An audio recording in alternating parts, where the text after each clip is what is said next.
એકલવીર દાદાના સાનિધ્યમાં આવ્યા છીએ અને સામે જે ધૂણો છે એ મામાદેવનો છે અને આગળ આગળ આ બધું ઝાડવા છે. આ જગ્યાની માલિપા પહેલાં એમ કહેતા કે ભાઈ આ જગ્યાની માલિપા આવવું હોય તો બહુ વીમો હતો. પહેલાંના ગઈડિયા કહેતા આ દાદા જગ્યાની માલિપા એકલવીર દાદા બેઠા છે, બરાબર છે.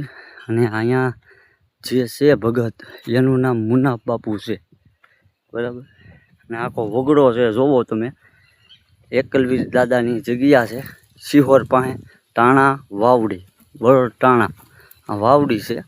આગળ હું તમને ધજાના પણ દર્શન કરાવીશ. આખો બગીચો છે દાદાનો. જો આ પણ ધૂણો છે દાદાનો. બધી દાદાના હું તમને મેન એકલવીર દાદાના પણ તમને દર્શન કરાવું છું. આ બગીચો છે, જુઓ ઝાડવા છે.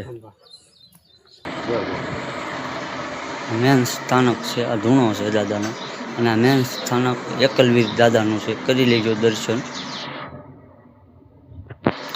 અહીંયા પિરાણાથી માંડીને મામાદેવ લગી બધું છે. જો વીર દાદાના દર્શન કરીજો.